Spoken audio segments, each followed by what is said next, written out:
اور حضرت علی مرتضیٰ رضی اللہ تعالیٰ عنہ حضرت اویس کرنی رضی اللہ تعالیٰ عنہ کی تلاش میں نکلے. جب ملاقات ہوئی تو حضور علیہ السلام کا سلام پیش کیا. بس نام سننا تک کہ چھم چھم آنکھوں سے آنسو برسنے لگے. بار بار فرماتے مجھے یہ تو بتاؤ میرے محبوب کے لبوں پہ اویس کا نام آیا کیسے؟ حضور نے کیسے کہا تھا کہ اویس کو بھی سلام کیا؟ آنکھوں میں آنسو، بدن پہ کپ کپی کی کیفیات دیکھی. تو کہا جناب جن کا نام سن کے اتنا تڑپ رہے ہیں ان سے ملاقات کیوں نہیں آئے؟ حضرت اویس کرنی رضی اللہ تعالیٰ عنہ نے بات کا رخ پلٹا اور کہا تم نے میرے محبوب کو دیکھا؟ کہا ہم نے تو صبح و شام دیکھا ہے. کہا اچھا پھر تم بتاؤ میرے حضور کے یہ ابرو جڑے ہوئے تھے یا کھلے ہوئے تھے؟ یہ ایک دوسرے کی طرف دیکھنے لگے. کہا تم نے تو دیکھا، میں نے تو دیکھا ہی. کہا حضرت آپ ارشاد فرمائیں. کہا کوئی دور سے دیکھتا اسے جڑے ہوئے نظر آتے اور کوئی نیڑے آ کر دیکھتا اسے کھلے ہوئے نظر آتے. پتہ لگا حضرت اویس کرنی رضی اللہ تعالیٰ عنہ حضور کو نیڑے بیٹھ کر بھی دیکھتے تھے اور یمن میں ماں کے قدموں میں بیٹھ کر بھی دیکھتے. وہ جہاں بھی تھے نگاہ رسول پہ تھے، وہ دل رسول میں تڑپا کر. ماں باپ کی خدمت اتنا بڑا وظیفہ. لیکن جانیے ہمیں تو شاید آج تک اس بات کا ادراک ہی نہیں ہو سکا کہ ماں کی خدمت انسان کو کہاں تک پہنچا رہی ہے. آپ نے علماء سے وہ روایت سنی ہوگی کہ حضرت موسیٰ علیہ السلام نے پوچھا تھا کہ مالک میرا جنت کا ساتھی کون ہے؟ تو کہا موسیٰ فلاں بازار میں چلے جاؤ، وہاں پر ایک قصاب ہے، گوشت کاٹ کر لوگوں کو بیچ دیتا، وہ آپ کا جنت کا ساتھی. حضرت موسیٰ علیہ السلام چل پڑے کہ جا کر دیکھو تو صحیح کو کیا کرے. جا کر دیکھا تو عام سا قصاب تھا، گوشت کاٹتا اور لوگوں کو بیچ دیتا. ہاں جو ٹکڑا اسے اچھا لگتا وہ الگ کر دیتا. شام کو جب گھر واپس پلٹنے لگا تو اس نے الگ کیا، وہ گوشت پیک کیا اور وہ گھر کی طرف چل دی. حضرت موسیٰ علیہ السلام بھی اس کے پیچھے ہو گئے. وہ گھر پہنچا تو اس نے جا کر شوربے میں کھانے کو تیار کیا.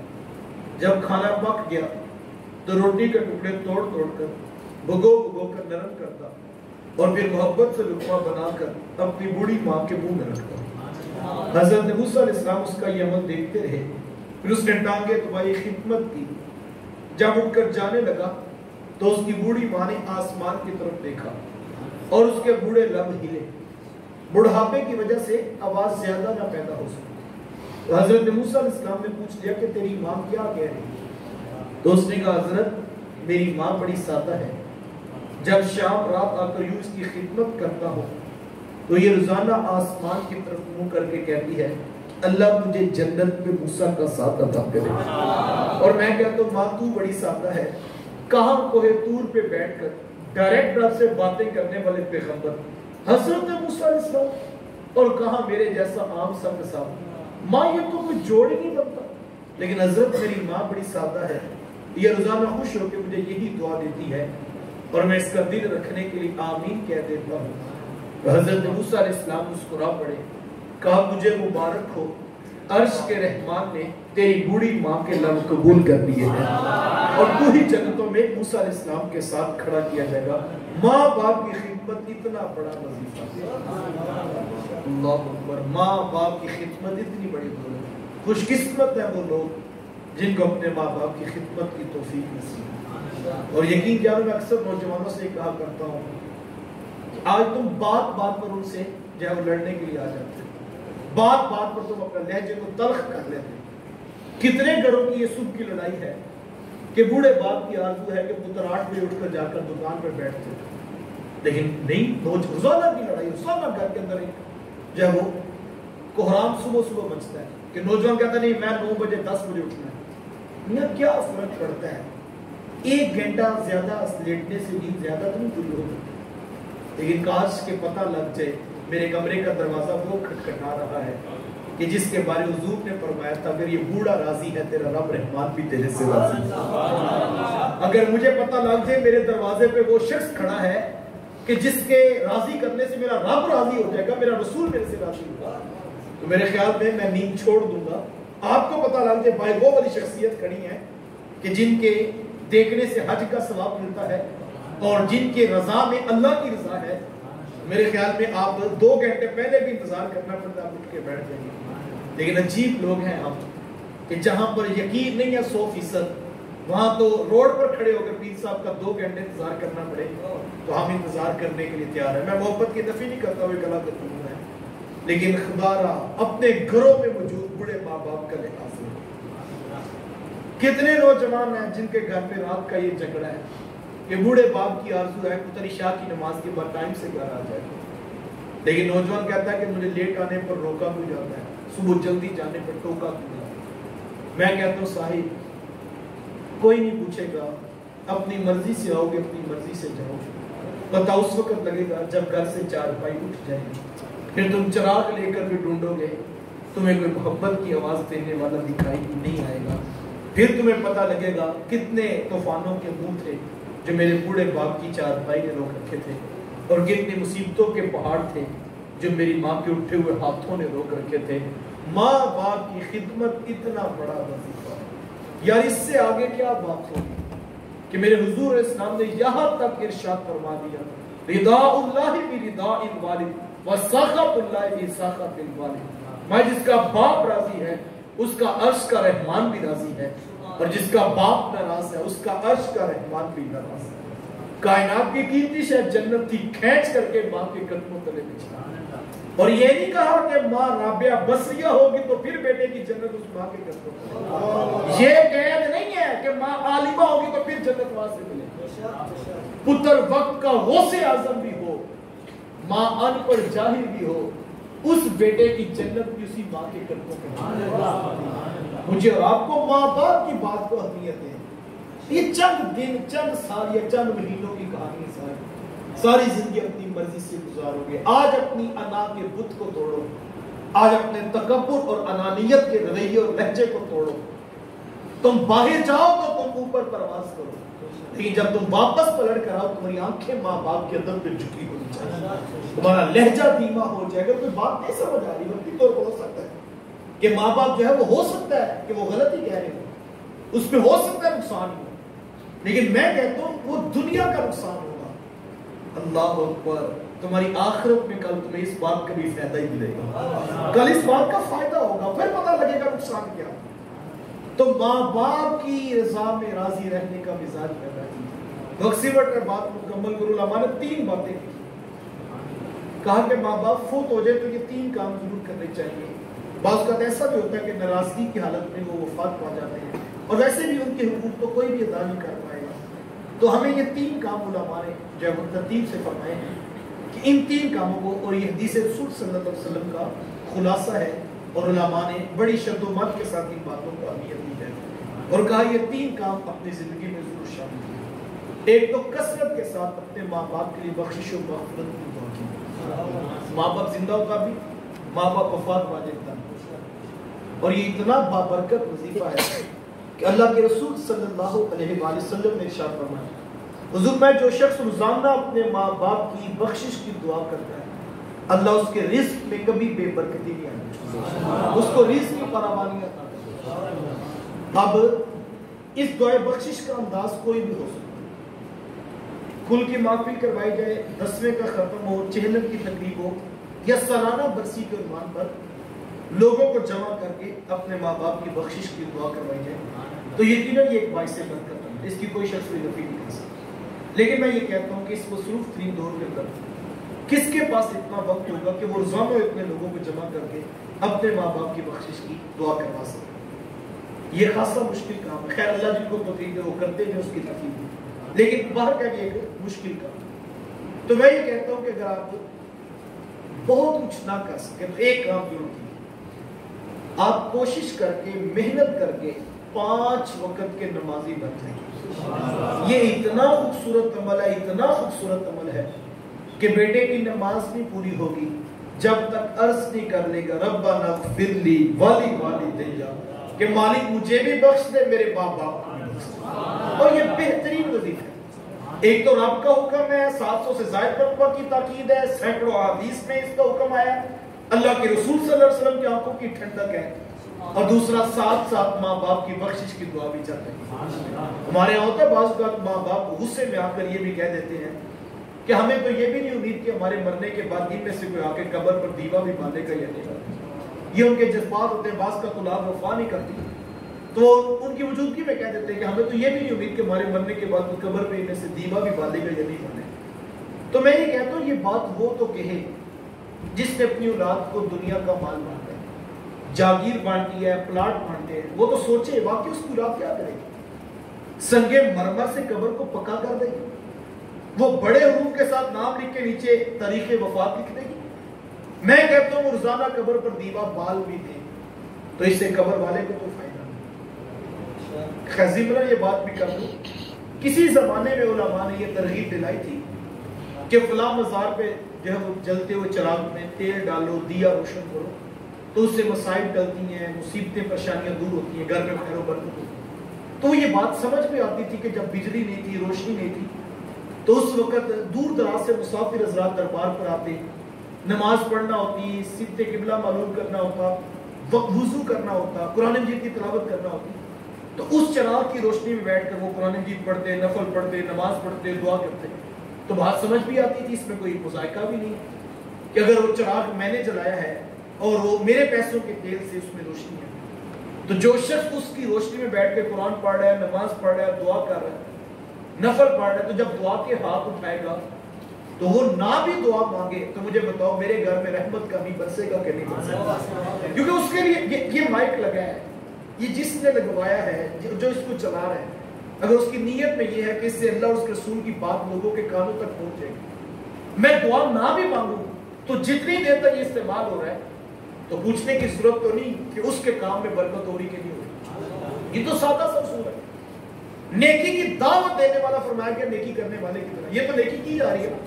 اب دادو ادھر خیری کفائلی صرف دعوت دیتا ہے, بلکہ مومن کا معاملہ تو اتنا اعلیٰ ہے, اتنا عرفہ ہے. اللہ کے رسول صلی اللہ علیہ وسلم فرمایا کہ کل قیامت کے دن ایک شخص کو اس کا نامہ اعمال اٹھایا جائے گا اور اس کے نامہ اعمال میں حج بھی لکھے ہوں گے, عمرے بھی لکھے ہوں گے. تو وہ عرض کرے گا مالک میں نے تو ساری زندگی تیرا گھر دیکھا ہی, میرے پاس تو پیسے نہیں تھے, میں نہ مکے میں پہنچا, نہ میں مدینے میں پہنچا, نہ میں حج کیا, نہ میں نے عمرہ کیا. یا حج بھی لکھے ہیں یا عمرے بھی لکھے ہوئے. تو اس کی رحمتیں جواب دیں گی میرے بندے تو حج تو نہیں کیا تھا, تو نے عمرہ تو نہیں کیا تھا, لیکن جب حاجیوں کے قافلے جاتے تھے تیرا دل تو تڑپتا تھا. ہم نے تیری اسی تڑپ پر تجھے نامہ اعمال میں اجر و ثواب دیا.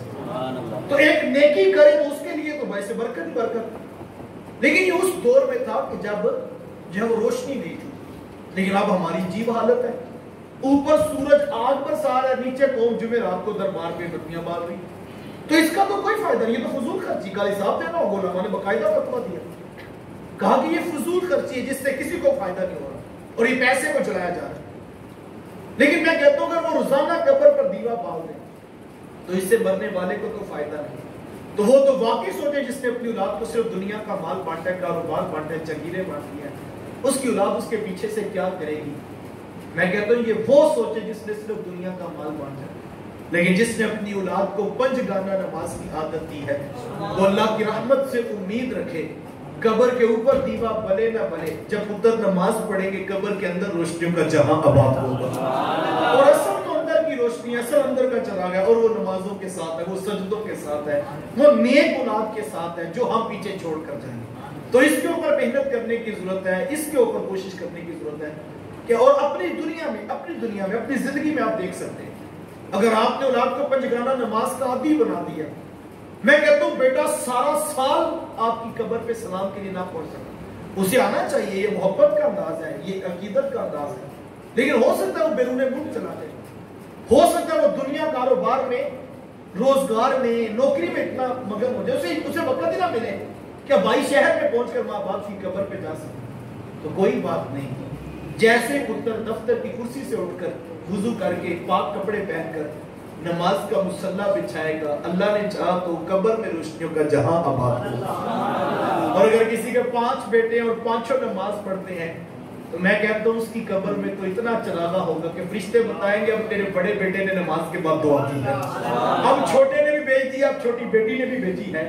تو اس کی قبر میں تو روشنیوں کا جہاں آباد ہوگا جس کی قبر میں پنجگانہ نماز کی اولاد کی دعائیں پہنچتی ہیں اور نماز مکمل نہیں ہوتی. جب کیسا خوبصورت انداز ہوگا, بیٹا آگے وضو کر کے مصلی بچھا کر ہاتھ باندھ کے کہے گا مالک رب العالمین تو ہے, رحمان بھی تو ہے, رحیم بھی تو ہے, مالک یوم الدین بھی تو ہے.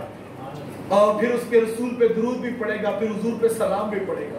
کتنا خوبصورت ادا, سجدے میں رکھ کے کہے گا مالک سبحان ربی الاعلی, تو ہی اعلیٰ ہے, تو ہی ارفع ہے. اللہ اکبر. درود بھی پڑھے گا, حضور پہ سلام بھی پڑھے گا. اور پھر جب اس کی رحمتیں منتظر ہوں گی, میرے بندے مانگ تو کیا مانگتا ہے, پھر پتر آنکھیں جھکا کے پلکیں بچھا کے بس مالک مجھے بھی بخش دے, میرے باپ کو بھی بخش دے. تو یہ ایسا اس کے اوپر محنت کرنے کی ضرورت ہے کہ ہم نے اس کے لیے کتنی محنت کی. دوسرا کام علماء نے لکھا کہ ماں باپ فوت ہو جائے تو ان کے رشتہ داروں سے اچھا سلوک کیا جائے. ماں فوت ہو گیا, ماموں خالہ کے ساتھ, باپ فوت ہو گیا, چچا تایا پھپھو کے ساتھ اس نے سلوک کیا جائے. اس سے بھی ماں باپ کی روح خوش ہوتی ہے. بلکہ بڑا خوبصورت جملہ کسی دانشور نے کہا جب ماں باپ فوت ہو جائیں تو ان کی نشانیوں سے پیار کیوں.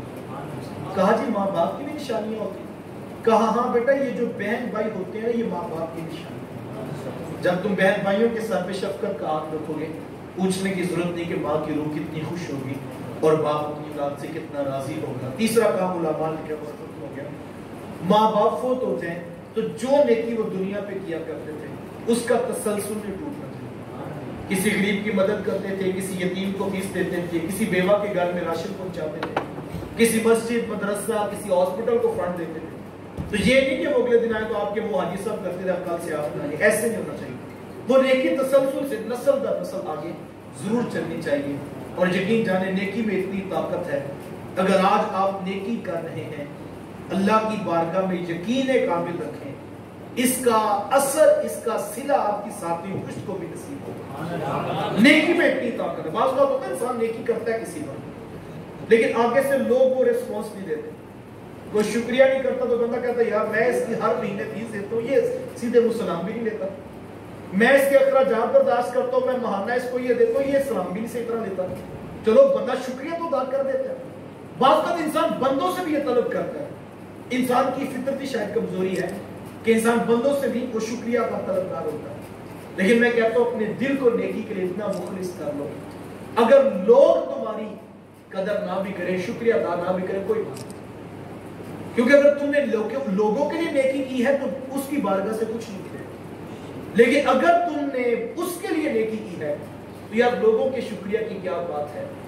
وہ تو اتنا کریم ہے, اس نے فرما دیا کرامن کاتبین یعلمون ما تفعلون. لوگ شکریہ نہ بھی کریں, تیرے رب نے 2 فرشتے بٹھائے ہیں جو سارا کچھ لکھ کر اس کے حضور پیش کرتے ہیں, اور وہ ایک ایک عمل کا کل بندے کو اجر عطا کرے گا. تو نیکی میں اتنی طاقت ہے کہ ساتھی پشت میں بھی اس کا اثر رہتا ہے. مجھے اور آپ کو نیکی کی زندگی ضرور اپنانی چاہیے, اس لیے کہ ہماری قبر میں چراغاں ہو, اس لیے کہ ہمارے ماں باپ کی قبروں میں چراغاں ہو. اسلام کہتا ہے ماں باپ کی قدر کرو, مذہب اس بات کا درس دیتا ہے, اخلاقیات اس بات کا تقاضا کرتے ہیں, عقل یہ کہتی ہے جنہوں نے تمہیں بچپن میں پالا تھا تم ریٹرن کرو, تم ان کی خدمت کرو. لیکن میں کہتا ہوں صاحب اسلام, مذہب, اخلاقیات, عقل کے تقاضے اپنی جگہ, صاحب اپنے اوپر رحم کرتے ہوئے اپنے ماں باپ کی قدر. آپ پوچھیں کہ اپنے اوپر رحم کا مفہوم کیا ہے, تو صاحب یہ دنیا مقافات عمل ہے. یہاں جس نے جیسا سلوک اپنے ماں باپ کے ساتھ کرنا ہے کل وہ ویسے سلوک اسے اپنی اولاد کی طرف سے دیکھنا پڑے گا. کوئی امیر کبیر خاندان کا شخص تو اپنے گھر میں داخل ہوا, اس نے ڈرائنگ روم کی ٹیبل پر اپنے بیٹے کو کوئی ڈرائنگ بناتے تھے. تو باپ نے پوچھا بیٹا تم کیا کر رہے ہو؟ اس نے کہا بابا میں اپنے گھر کا نقشہ بنا رہا ہوں. اس نے کہا بیٹا تم نے کیا بنایا؟ اس نے کہا بابا یہ میرا کمرہ, یہ میری ماں کا کمرہ اور یہ میری بہن کا کمرہ. تو باپ کہنے لگا بیٹا میرا کون سا کمرہ؟ اس نے کہا بابا یہ پیچھے والا سرونٹ روم, یہ نوکر والا کمرہ, یہ آپ کا کمرہ. تو باپ کہنے لگا بیٹا یہ زیادتی نہیں ہے, تم سب کے بڑے بڑے کمرے اور میرا چھوٹا سا پیچھے والا رو بھی نوکر والا کمرہ. وہ چھوٹا بچہ کہنے لگا بابا دادا وہ بھی تو پیچھے والے کمرے میں رہتے ہیں, یہ پورے گھنٹے کی تقریر اگر آپ کو یاد رہ جائے. اس نے کہا بابا دادا وہ بھی تو پیچھے والے کمرے میں رہتے ہیں, یہ وہ سبق ہے جو ہماری اولادیں ہمیں روزانہ سکھا. اس شخص نے تھپڑ نہیں مارا کہ تو بدتمیز ہو گیا تو مجھے باتیں سناتا, بلکہ اس نے خاموشی سے جا کر پچھلے کمرے کا دروازہ کھولا, بوڑھے باپ کو نکالا, لا کر بڑے کمرے میں بٹھایا, اے سی کو آن کیا, اس کی خدمت کرنے لگا. وہ چھوٹا بچہ کہنے لگا بابا 1 منٹ رکنا, میں نے اپنے گھر کا نقشہ تبدیل کرنا. اور اس نے کاغذ پھاڑ دیا اور پھر بڑا سا خانہ بنایا اور کہا بابا سب سے بڑا کمرہ آپ کا بنا.